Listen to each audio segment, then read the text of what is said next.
ओम नमो भगवते वासुदेवाय। ओम श्री गुरुवे नमः। श्रीमद् भागवत महापुराण प्रथम खंड श्रीमद् भागवत महात्म्य। अथ षष्ठोध्याय सप्ताह यज्ञ की विधि। श्री सनकादि कहते हैं, नारद जी, अब हम आपको सप्ताह श्रवण की विधि बताते हैं। यह विधि प्रायः लोगों की सहायता और धन से साध्य कही गई है। पहले तो यत्नपूर्वक ज्योतिषी को बुलाकर मुहूर्त पूछना चाहिए तथा विवाह के लिए जिस प्रकार धन का प्रबंध किया जाता है उस प्रकार ही धन की व्यवस्था इसके लिए करनी चाहिए। कथा आरंभ करने में भाद्रपद, आश्विन, कार्तिक, मार्गशीर्ष, आषाढ़ और श्रावण ये 6 महीने श्रोताओं के लिए मोक्ष की प्राप्ति के कारण हैं। देवर्षे, इन महीनों में भी भद्रा, व्यतिपात आदि कुयोगों को सर्वथा त्याग देना चाहिए तथा दूसरे लोग जो उत्साही हो उन्हें अपना सहायक बना लेना चाहिए। फिर प्रयत्न करके देश देशांतरों में यह संवाद भेजना चाहिए कि यहाँ कथा होगी, सब लोगों को सपरिवार पधारना चाहिए।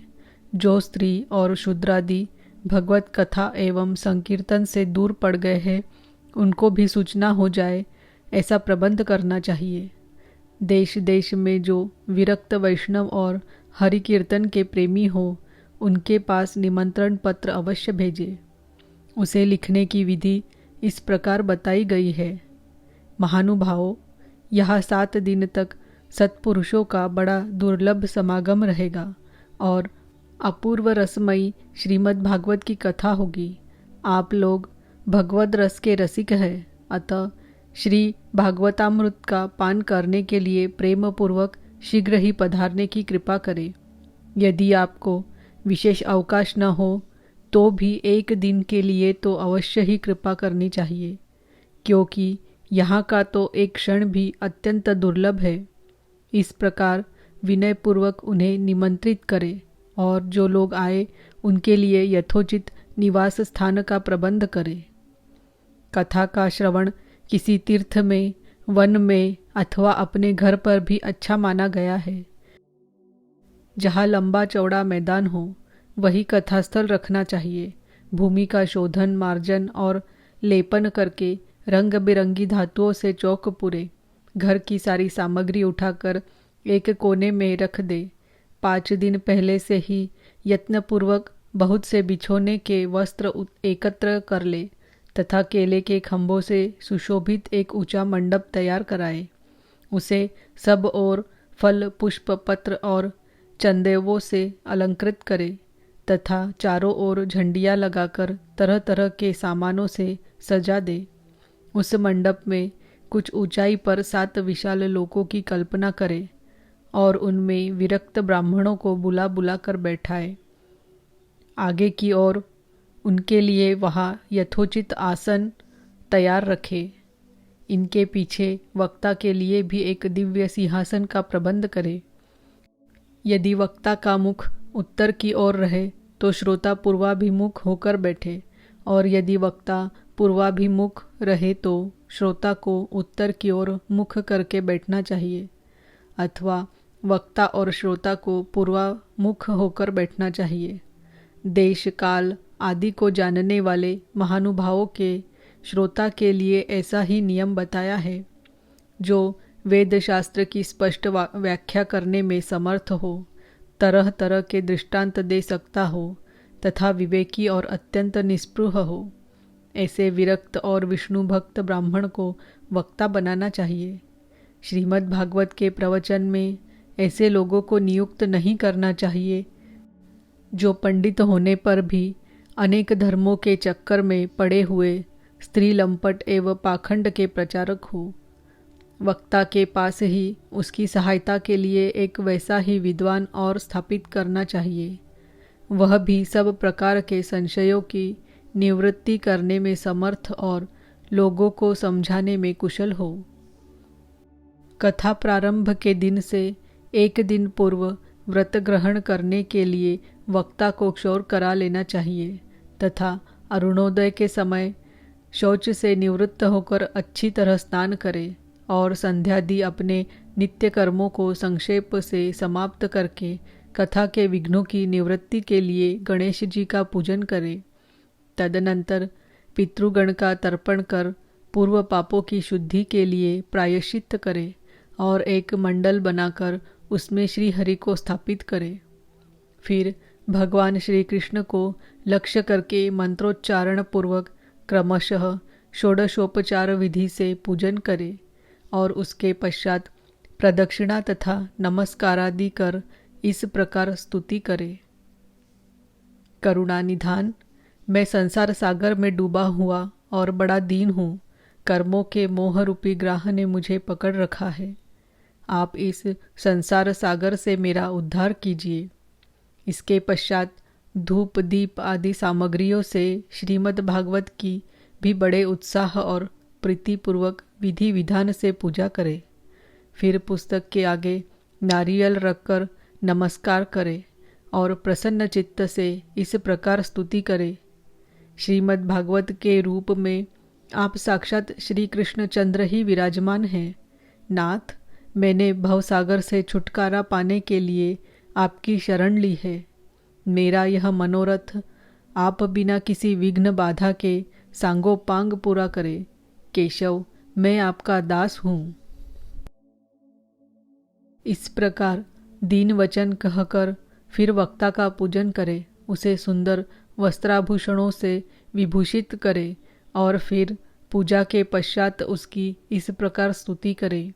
शुक स्वरूप भगवान, आप समझाने की कला में कुशल और सब शास्त्रों में पारंगत है। कृपया इस कथा को प्रकाशित करके मेरा अज्ञान दूर करे। फिर अपने कल्याण के लिए प्रसन्नतापूर्वक उसके सामने नियम ग्रहण करे और 7 दिनों तक यथाशक्ति उसका पालन करे। कथा में विघ्न न हो, इसके लिए 5 ब्राह्मणों को और वरण करे। वे 12 मंत्र द्वारा भगवान के नामों का जप करे। फिर ब्राह्मण अन्य विष्णु भक्त एवं कीर्तन करने वालों को नमस्कार करके उनकी पूजा करे और उनकी आज्ञा पाकर स्वयं भी आसन पर बैठ जाए। जो पुरुष लोग संपत्ति, धन, घर और पुत्रादि की चिंता छोड़कर शुद्ध चित्त से केवल कथा में ही ध्यान रखता है, उसे उसके श्रवण का उत्तम फल मिलता है। बुद्धिमान वक्ता को चाहिए कि सूर्योदय से कथा आरंभ करके 3:30 पहर तक मध्यम स्वर से अच्छी तरह कथा बाचे। दोपहर के समय 2 घड़ी तक कथा बंद रखे। उस समय कथा के प्रसंग के अनुसार वैष्णवों को भगवान के गुणों का कीर्तन करना चाहिए। व्यर्थ बातें नहीं करनी चाहिए। कथा के समय मलमूत्र के वेग को काबू में रखने के लिए अल्पाहार सुखकारी होता है। इसीलिए श्रोता केवल एक ही समय हविषान्य भोजन करे। यदि शक्ति हो तो 7 दिन निराहार रहकर कथा सुने अथवा केवल घी या दूध पीकर सुखपूर्वक श्रवण करे अथवा फलाहार या एक समय ही भोजन करे। जिससे जैसा नियम सुभिते से सध सके उसी को कथा श्रवण के लिए ग्रहण करे। मैं तो उपवास की अपेक्षा भोजन करना अच्छा समझता हूँ, यदि वह कथा श्रवण में सहायक हो। यदि उपवास से श्रवण में बाधा पहुँचती हो तो वह किसी काम का नहीं। नारद जी, नियम से सप्ताह सुनने वाले पुरुषों के नियम सुनिए। विष्णु भक्त की दीक्षा से रहित पुरुष कथा श्रवण का अधिकारी नहीं है। जो पुरुष नियम से कथा सुने उसे ब्रह्मचर्य से रहना, भूमि पर सोना और नित्य प्रति कथा समाप्त होने पर पत्तल में भोजन करना चाहिए। दाल, मधु, तेल, गरिष्ठ अन्न, भाव दूषित पदार्थ और बासी अन्न, इनका उसे सर्वदा ही त्याग करना चाहिए। काम, क्रोध, मद, मान, मत्सर, लोभ, दंभ, मोह और द्वेष को तो अपने पास भी नहीं फटकने देना चाहिए। वह वेद, वैष्णव, ब्राह्मण, गुरु, गोसेवक तथा स्त्री, राजा और महापुरुषों की निंदा से भी बचे। नियम से कथा सुनने वाले पुरुष को रजस्वला स्त्री, अत्यंज, म्लेच्छ, पतित, गायत्रीहीन द्विज, ब्राह्मणों से द्वेष करने वाले तथा वेद को न मानने वाले पुरुषों से बात नहीं करनी चाहिए।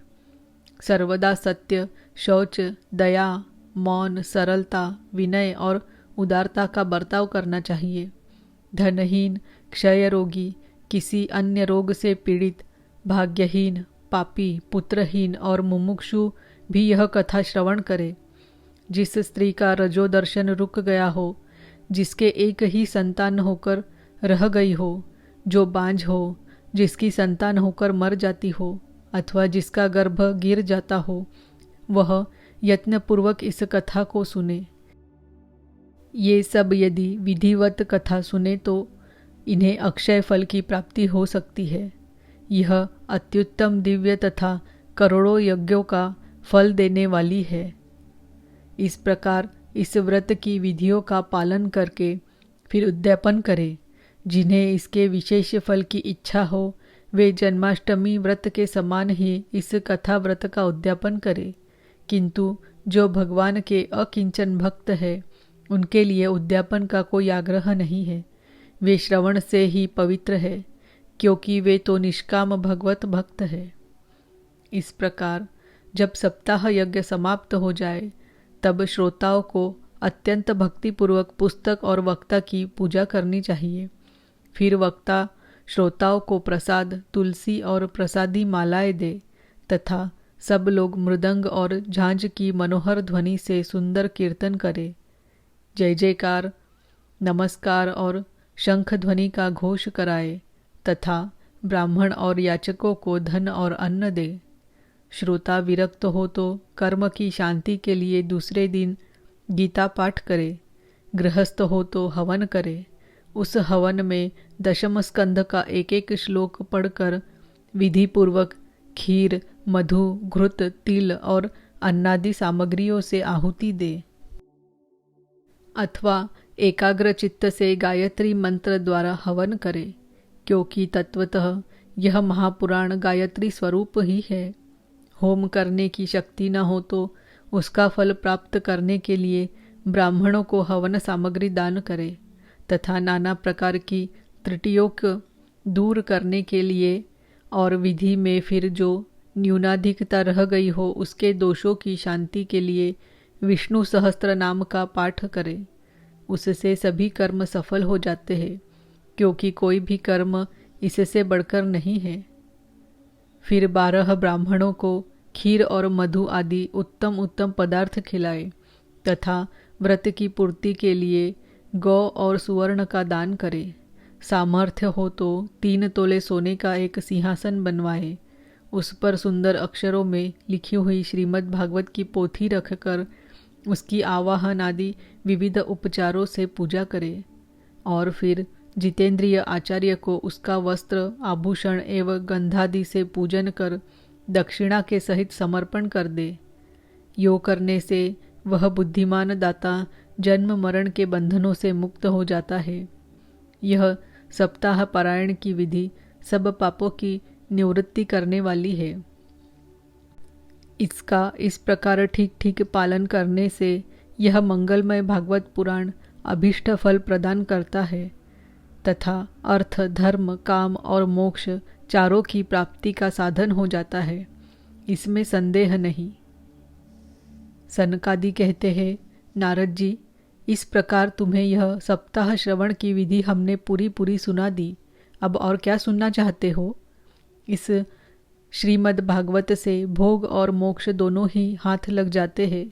सूत जी कहते हैं, शौनक जी, यो कहकर महामुनि सनकादि ने 1 सप्ताह तक विधिपूर्वक और सर्व पाप नाशिनी, परम पवित्र तथा भोग और मोक्ष प्रदान करने वाली भागवत कथा का प्रवचन किया।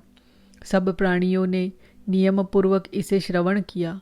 इसके पश्चात उन्होंने विधि पूर्वक भगवान पुरुषोत्तम की स्तुति की। कथा के अंत में ज्ञान, वैराग्य और भक्ति को बड़ी पुष्टि मिली और वे तीनों एकदम तरुण होकर जीवों का चित्त अपनी ओर आकर्षित करने लगे। अपना मनोरथ पूरा होने से नारद जी को भी बड़ी प्रसन्नता हुई। उनके सारे शरीर में रोमांच हो गया और वे परमानंद से पूर्ण हो गए। इस प्रकार कथा श्रवण कर भगवान के प्यारे नारद जी हाथ जोड़कर प्रेम गदगद वाणी से सनकादि से कहने लगे। नारद जी ने कहा, मैं धन्य हूँ, आप लोगों ने करुणा करके मुझे बड़ा ही अनुग्रहित किया है। आज मुझे सर्व पापहारी भगवान श्री हरि की ही प्राप्ति हो गई। तपोधनो, मैं श्रीमद् भागवत श्रवण को ही सब धर्मों से श्रेष्ठ मानता हूँ, क्योंकि जिसके श्रवण से वैकुंठ गोलोक विहारी श्री कृष्ण की प्राप्ति होती है। सूत जी कहते हैं, शौनक जी, वैष्णव श्रेष्ठ नारद जी यो कह ही रहे थे कि वहाँ घूमते फिरते योगेश्वर सुखदेव जी आ गए। कथा समाप्त होते ही व्यासनंदन श्री सुखदेव जी वहाँ पधारे। 16 वर्ष की सी आयु, आत्मलाभ से पूर्ण ज्ञान रूपी महासागर का संवर्धन करने के लिए चंद्रमा के समान वे प्रेम से धीरे धीरे श्रीमद् भगवत का पाठ कर रहे थे। परम तेजस्वी सुखदेव जी को देखकर सारे सभासद झटपट खड़े हो गए और उन्हें एक ऊंचे आसन पर बैठाया। फिर देवर्षि नारद जी ने उनका प्रेम पूर्वक पूजन किया। उन्होंने सुखपूर्वक बैठकर कहा, आप लोग मेरी निर्मल वाणी सुनिए। श्री सुखदेव जी बोले, रसिक एवं भावुक जन, यह श्रीमद् भागवत वेद रूप कल्प वृक्ष का परिपक्व फल है। श्री सुखदेव रूप सुख के मुख का संयोग होने से अमृत रस से परिपूर्ण है। यह रस ही रस है, इसमें न छिलका है न गुठली। यह इसी लोक में सुलभ है। जब तक शरीर में चेतना रहे तब तक आप लोग बार बार इसका पान करें। महामुनि व्यासदेव ने श्रीमद् भागवत महापुराण की रचना की है। इसमें निष्कपट निष्काम परम धर्म का निरूपण है। इसमें शुद्धांतकरण सत्पुरुषों के जानने योग्य कल्याणकारी वास्तविक वस्तु का वर्णन है, जिससे तीनों तापों की शांति होती है। इसका आश्रय लेने पर दूसरे शास्त्र अथवा साधन की आवश्यकता नहीं रहती। जब भी पुण्यात्मा पुरुष इसके श्रवण की इच्छा करते हैं, तभी ईश्वर अविलंब उनके हृदय में अवरुद्ध हो जाता है। यह भागवत पुराणों का तिलक और वैष्णवों का धन है। इसमें परमहंसों के प्राप्य विशुद्ध ज्ञान का ही वर्णन किया गया है तथा ज्ञान वैराग्य और भक्ति के सहित निवृत्ति मार्ग को प्रकाशित किया गया है। जो पुरुष भक्तिपूर्वक इसके श्रवण पठन और मनन में तत्पर रहता है, वह मुक्त हो जाता है। यह रस स्वर्गलोक, सत्यलोक, कैलाश और वैकुंठ में भी नहीं है। इसीलिए भाग्यवान श्रोताओं, तुम इसका खूब पान करो, इसे कभी मत छोड़ो। सूत जी कहते हैं, श्री सुखदेव जी इस प्रकार कह ही रहे थे कि उस सभा के बीचों बीच प्रहलाद, बलि, उद्धव और अर्जुन आदि पार्षदों के सहित साक्षात श्री हरि प्रकट हो गए। तब देवर्षि नारद ने भगवान और उनके भक्तों की यथोचित पूजा की। भगवान को प्रसन्न देखकर देवर्षि ने उन्हें एक विशाल सिंहासन पर बैठा दिया और सब लोग उनके सामने संकीर्तन करने लगे। उस कीर्तन को देखने के लिए श्री पार्वती जी के सहित महादेव जी और ब्रह्मा जी भी आए। कीर्तन आरंभ हुआ। प्रहलाद जी तो चंचल गति फुर्तीले होने के कारण करताल बजाने लगे। उद्धव जी ने झांझे उठा ली। देवर्षि नारद वीणा की ध्वनि करने लगे। स्वर विज्ञान गान विद्या में कुशल होने के कारण अर्जुन राग अलापने लगे। इंद्र ने मृदंग बजाना आरंभ किया। सनकादि बीच बीच में जयघोष करने लगे और इन सब के आगे सुखदेव जी तरह तरह की सरस अंग भंगी करके भाव बताने लगे। इन सब के बीच में परम तेजस्वी भक्ति, ज्ञान और वैराग्य नटों के समान नाचने लगे।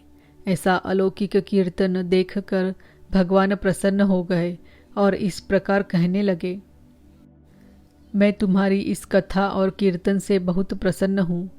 तुम्हारे भक्ति भाव ने इस समय मुझे अपने वश में कर लिया है। अतः तुम लोग मुझसे वर मांगो। भगवान के ये वचन सुनकर सब लोग बड़े प्रसन्न हुए और प्रेमार्ध चित्त से भगवान से कहने लगे, भगवान, हमारी यह अभिलाषा है कि भविष्य में भी जहाँ कहीं सप्ताह कथा हो वहाँ आप इन पार्षदों के सहित अवश्य पधारे। हमारा यह मनोरथ पूर्ण कर दीजिए। भगवान तथास्तु कहकर अंतर्धान हो गए। इसके पश्चात नारद जी ने भगवान तथा उनके पार्षदों के चरणों को लक्ष्य करके प्रणाम किया और फिर शुकदेव जी आदि तपस्वियों को भी नमस्कार किया।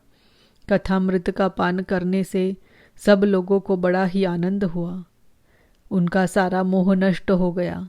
फिर वे सब लोग अपने अपने स्थानों को चले गए। उस समय शुकदेव जी ने भक्ति को उसके पुत्रों सहित अपने शास्त्र में स्थापित कर दिया। इसी से भागवत का सेवन करने से श्री हरि वैष्णवों के हृदय में आ विराजते हैं। जो लोग दरिद्रता के दुख ज्वर की ज्वाला से दग्ध हो रहे हैं, जिन्हें माया पिशाचिनी ने रोंद डाला है तथा जो संसार समुद्र में डूब रहे हैं, उनका कल्याण करने के लिए श्रीमद् भागवत सिंहनाद कर रहा है। शौनक जी ने पूछा, सूत जी, शुकदेव जी ने राजा परीक्षित को, गोकर्ण ने दुंदुकारी को और सनकादि ने नारद जी को किस किस समय यह ग्रंथ सुनाया था? मेरा यह संशय दूर कीजिए। सूत जी ने कहा, भगवान श्री कृष्ण के स्वधाम गमन के बाद कलयुग के 30 वर्ष से कुछ अधिक बीत जाने पर भाद्रपद मास की शुक्ला नवमी को श्री शुकदेव जी ने कथा आरंभ की थी। राजा परीक्षित के कथा सुनने के बाद कलयुग के 200 वर्ष बीत जाने पर आषाढ़ मास की शुक्ला नवमी को गोकर्ण जी ने यह कथा सुनाई थी। इसके पीछे कलयुग के 30 वर्ष और निकल जाने पर कार्तिक शुक्ला नवमी से सनकादि ने कथा आरंभ की थी। निष्पाप शौनक जी, आपने जो कुछ पूछा था उसका उत्तर मैंने आपको दे दिया। इस कलयुग में भागवत की कथा भवरोग की रामबाण औषध है। संतजन, आप लोग आदरपूर्वक इस कथामृत का पान कीजिए। यह श्री कृष्ण को अत्यंत प्रिय, संपूर्ण पापों का नाश करने वाला, मुक्ति का एकमात्र कारण है और भक्ति को बढ़ाने वाला है। लोक में अन्य कल्याणकारी साधनों का विचार करने और तीर्थों का सेवन करने से क्या होगा? अपने दूत को हाथ में पाश लिए देखकर यमराज उसके कान में कहते हैं, देखो, जो भगवान की कथा वार्ता में मत्त हो रहे हो उनसे दूर रहना। मैं औरों को ही दंड देने की शक्ति रखता हूँ, वैष्णवों को नहीं। इस असार संसार में विषय रूप विष की आसक्ति के कारण व्याकुल बुद्धि वाले पुरुषों, अपने कल्याण के उद्देश्य से आधे क्षण के लिए भी इस शुक कथा रूप अनुपम सुधा का पान करो। प्यारे भाइयों, निंदित कथाओं से युक्त कुपथ में व्यर्थ ही क्यों भटक रहे हो? इस कथा के कान में प्रवेश करते ही मुक्ति हो जाती है। इसके बाद के साक्षी राजा परीक्षित है। श्री शुकदेव जी ने प्रेम रस के प्रवाह में स्थित होकर इस कथा को कहा था। इसका जिसके कंठ से संबंध हो जाता है वह वैकुंठ का स्वामी बन जाता है। शौनक जी, मैंने अनेक शास्त्रों को देखकर आपको यह परम गोप्य रहस्य अभी अभी सुनाया है। सब शास्त्रों के सिद्धांतों का यही निचोड़ है। संसार में इस शुक शास्त्र से अधिक पवित्र और कोई वस्तु नहीं है। अतः आप लोग परमानंद की प्राप्ति के लिए इस 12 स्कंध रूप रस का पान करें। जो पुरुष नियम पूर्वक इस कथा का भक्ति भाव से श्रवण करता है और जो शुद्धांतकरण भगवत भक्तों के सामने इसे सुनाता है, वे दोनों ही विधि का पूरा पूरा पालन करने के कारण इसका यथार्थ फल पाते हैं। उनके लिए त्रिलोकी में कुछ भी असाध्य नहीं रह जाता। इति श्री पद्म पुराणे उत्तरखंडे श्रीमद् भागवत महात्म्ये श्रवण विधि कथनम नाम षष्ठोऽध्यायः। समाप्तमिदं श्रीमद् भागवत महात्म्यं। हरि ओम तत्सत्। श्री कृष्णार्पणमस्तु। ओम नमो भगवते वासुदेवाय। ओम नमो भगवते वासुदेवाय।